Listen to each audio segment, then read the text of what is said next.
ആക്സിയോറ 14 ചാനലിൻ്റെ പുതിയൊരു വീഡിയോയിലേക്ക് എല്ലാ സുഹൃത്തുക്കൾക്കും ഹൃദ്യമായ സ്വാഗതം.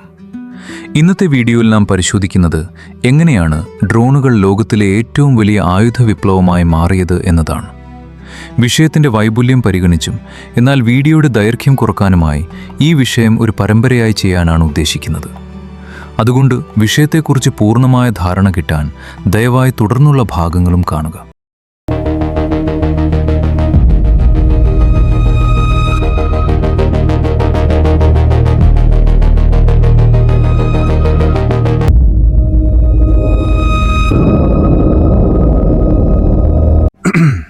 സുഹൃത്തുക്കളെ, ഒരു നിമിഷം ഒന്ന് സങ്കല്പിച്ചു നോക്കൂ. ഒരു അത്യാധുനിക യുദ്ധ ടാങ്ക് ഒരു പൊട്ടിത്തെറിയിൽ അഗ്നിഗോളമായി മാറുന്നു. ആ ടാങ്കിന്റെ വില ഏകദേശം $12 മില്യൺ. പക്ഷേ അതിനെ തകർത്ത ആയുധത്തിന്റെ വില അറിയാമോ? വെറും $500. ഇനി മറ്റൊരു ചിത്രം നോക്കുക. കടലിന്റെ നടുവിലൂടെ സഞ്ചരിക്കുന്ന ആയിരക്കണക്കിന് കോടി രൂപ വില വരുന്ന ഒരു വമ്പൻ യുദ്ധക്കപ്പൽ. അതിന്റെ റഡാറുകളും മിസൈൽ പ്രതിരോധ സംവിധാനങ്ങളും എല്ലാം പ്രവർത്തിച്ചുകൊണ്ടിരിക്കുന്നു. എന്നിട്ടും ആകാശത്ത് നിന്ന് നിശബ്ദമായി വന്ന ഒരു ചെറിയ ഡ്രോണിനെ സമയത്ത് കണ്ടെത്താൻ പോലും കഴിഞ്ഞില്ല. ഇനി മറ്റൊരു രംഗം സങ്കല്പിച്ചു നോക്കൂ. നൂറുകണക്കിന് സൈനികരുടെ നടുവിൽ ഒരു ഉന്നത സൈനിക കമാൻഡർ എല്ലാം നിയന്ത്രിച്ചുകൊണ്ടിരിക്കുന്നു. പക്ഷേ ഒരു നിമിഷം, ഒരൊറ്റ സ്ഫോടനം, മിനിറ്റുകൾക്കുള്ളിൽ മുഴുവൻ സൈനിക പദ്ധതിയും തകർന്നു വീഴുന്നു.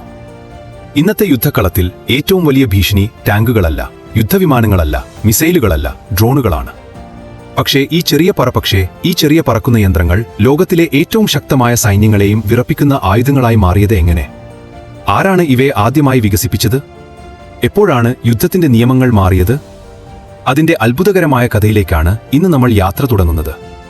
സ്വാഗതം ആക്സിയോറ 14 യൂട്യൂബ് ചാനലിലേക്കും. ഇന്ന് അമേരിക്ക, റഷ്യ, ചൈന, ഇറാൻ, തുർക്കി, ഇസ്രായേൽ, യുക്രൈൻ ഇവയിൽ ഏതെങ്കിലും രാജ്യത്തെക്കുറിച്ച് വാർത്ത കേട്ടാൽ ഡ്രോണുകളെക്കുറിച്ച് പറയാതെ ആ വാർത്ത അവസാനിക്കാറില്ല. ഗസ, ലെബനൻ, ചെങ്കടൽ, യുക്രൈൻ, സിറിയ, സുഡാൻ, എവിടെയും ആകാശത്തൊരു പുതിയ വേട്ടക്കാരൻ പ്രത്യക്ഷപ്പെട്ടിരിക്കുന്നു.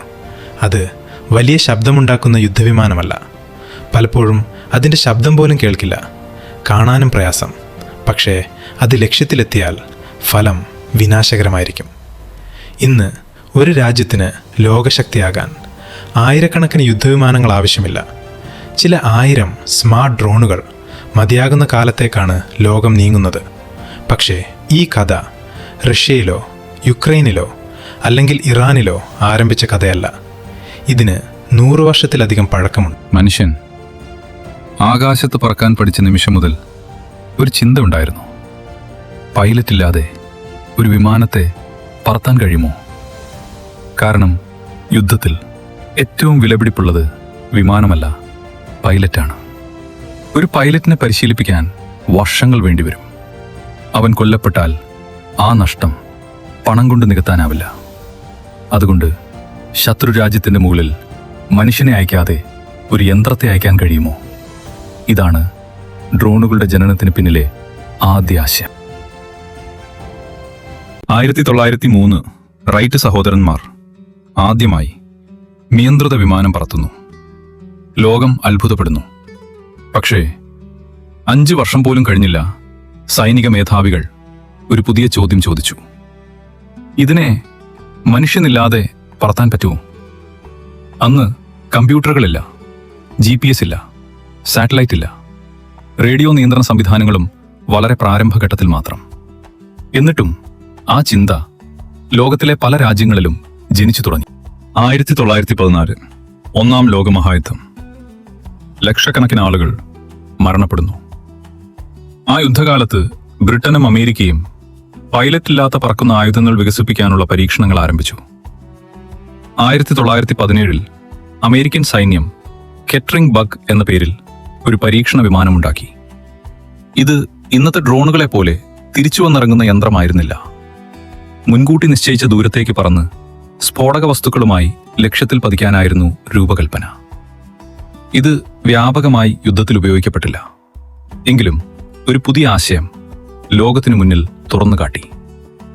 പൈലറ്റില്ലാത്ത ആക്രമണം സാധ്യമാണ്. ഒന്നാം ലോകമഹായുദ്ധം കഴിഞ്ഞപ്പോൾ ഡ്രോണുകൾ ലോകത്തെ മാറ്റിയില്ല.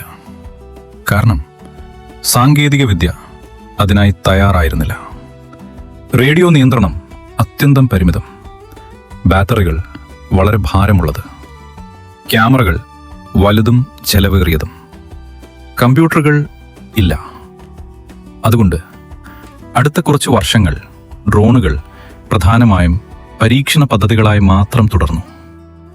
എന്നാൽ ചരിത്രം നമ്മെ ഒരു കാര്യം പഠിപ്പിക്കുന്നു: ചില കണ്ടുപിടുത്തങ്ങൾ ഉടൻ ലോകം മാറ്റില്ല, പക്ഷേ സമയമെത്തുമ്പോൾ അവ ലോകം മുഴുവൻ മാറ്റിമറിക്കും. ഡ്രോണുകൾക്കും അങ്ങനൊരു സമയം വരാനിരിക്കുകയായിരുന്നു.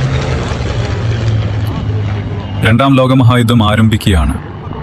ആകാശത്ത് ആയിരക്കണക്കിന് യുദ്ധവിമാനങ്ങൾ ഏറ്റുമുട്ടുന്നു. റഡാർ ജനിക്കുന്നു. ജെറ്റ് വിമാനങ്ങൾ രംഗത്തെത്തുന്നു. എന്നാൽ ഇതേ കാലത്ത് അധികം ആരും ശ്രദ്ധിക്കാത്ത മറ്റൊരു പരീക്ഷണവും നടക്കുകയായിരുന്നു. പൈലറ്റില്ലാതെ പറക്കുന്ന വിമാനങ്ങളുടെ പരീക്ഷണം. അമേരിക്കയിൽ റേഡിയോ പ്ലാൻ എന്ന ചെറിയ റേഡിയോ നിയന്ത്രിത വിമാനങ്ങൾ നിർമ്മിക്കപ്പെട്ടു. ശത്രുവിനെ ആക്രമിക്കാനല്ല, വിമാനവേദ തോക്കുകൾ പരിശീലിപ്പിക്കുന്നതിനുള്ള പറക്കുന്ന ലക്ഷ്യങ്ങളായിട്ടായിരുന്നു അവയുടെ പ്രധാന ഉപയോഗം. ഭൂമിയിൽ നിന്നുള്ള നിയന്ത്രകൻ റേഡിയോ സിഗ്നലുകളിലൂടെ അവയെ പറത്തുകയും പിന്നീട് പാരച്യൂട്ട് ഉപയോഗിച്ച് തിരിച്ചിറക്കുകയും ചെയ്തു. പക്ഷെ പരീക്ഷണം അവിടെ അവസാനിച്ചില്ല. 1944 അമേരിക്കയുടെ TDR-1 എന്ന പൈലറ്റില്ലാത്ത വിമാനം മൂക്കിൽ ഘടിപ്പിച്ച ടെലിവിഷൻ ക്യാമറയിലൂടെ ദൂരത്തുനിന്ന് നിയന്ത്രിക്കപ്പെട്ടു. ബോംബോ ടോർപീഡോയോ വഹിച്ച് ശത്രു ലക്ഷ്യങ്ങളിലേക്ക് അത് അയക്കപ്പെട്ടു. 2 മാസത്തിനുള്ളിൽ 50 TDR-1 ദൗത്യങ്ങൾ നടന്നതായും അവയിൽ 31 ലക്ഷ്യങ്ങളിൽ പതിച്ചതായും അമേരിക്കൻ നാവികസേനയുടെ രേഖകൾ പറയുന്നു. അതേസമയം പഴകിയ B-17, B-24 ബോംബർ വിമാനങ്ങളിൽ വൻതോതിൽ സ്ഫോടക വസ്തുക്കൾ നിറച്ച് റേഡിയോ നിയന്ത്രിത പറക്കുന്ന ബോംബുകളാക്കാൻ അമേരിക്ക ശ്രമിച്ചു. ഇവയായിരുന്നു പ്രോജക്ട് അഫ്രോഡൈറ്റിയും പ്രോജക്ട് ആൻവിലും. എന്നാൽ അന്നത്തെ നിയന്ത്രണ സാങ്കേതിക വിദ്യ വിശ്വസനീയമല്ലാത്തതിനാൽ ഈ പദ്ധതികൾക്ക് വലിയ വിജയം നേടാനായില്ല. ജർമ്മനിയുടെ V-1 ഫ്ലൈയിംഗ് ബോംബിനും പൈലറ്റില്ലായിരുന്നു. പക്ഷെ അത് ഇന്നത്തെ അർത്ഥത്തിലുള്ള തിരിച്ചുവരുന്ന ഡ്രോൺ അല്ല, മുൻകൂട്ടി നിശ്ചയിച്ച പാതയിൽ സഞ്ചരിക്കുന്ന ഒരു പ്രാരംഭ ക്രൂസ് മിസൈലായിരുന്നു. അതിലെ ഗൈറോസ്കോപ്പുകളും ഓട്ടോ പൈലറ്റും വിമാനത്തെ ലക്ഷ്യദിശയിൽ നിലനിർത്തി. അങ്ങനെ രണ്ടാം ലോകമഹായുദ്ധം ഡ്രോണുകളെ പൂർണ്ണമായ ആയുധമാക്കി മാറ്റിയില്ല. പക്ഷേ 3 നിർണായക ആശയങ്ങൾ അത് ലോകത്തിന് നൽകി: റേഡിയോ നിയന്ത്രണം, ദൂരദൃശ്യ സംവിധാനം, പൈലറ്റില്ലാത്ത ആക്രമണം. പിന്നീട് ഈ 3 ആശയങ്ങൾ ഒന്നിച്ചു ചേർന്നപ്പോൾ ആകാശയുദ്ധത്തിന്റെ നിയമങ്ങൾ തന്നെ മാറ്റിമറിക്കുന്ന ആധുനിക ഡ്രോണുകൾ ജനിച്ചു. എന്നാൽ ആ വിപ്ലവം യഥാർത്ഥത്തിൽ ആരംഭിച്ചത് എവിടെയാണ്? അമേരിക്കയിലോ, ഇസ്രായേലിലോ, മറ്റേതെങ്കിലും യുദ്ധഭൂമിയിലോ? അതാണ് അടുത്ത ഭാഗം. ഇതുപോലെ പ്രസക്തമായ വിഷയങ്ങളുടെ ആധികാരികമായ വിശകലനങ്ങൾക്ക് ആക്സിയോറ 14 യൂട്യൂബ് ചാനൽ സബ്സ്ക്രൈബ് ചെയ്യുക. വീഡിയോകൾ ഇഷ്ടപ്പെട്ടെങ്കിൽ ലൈക്ക് ചെയ്യാനും ഷെയർ ചെയ്യാനും മറക്കരുത്.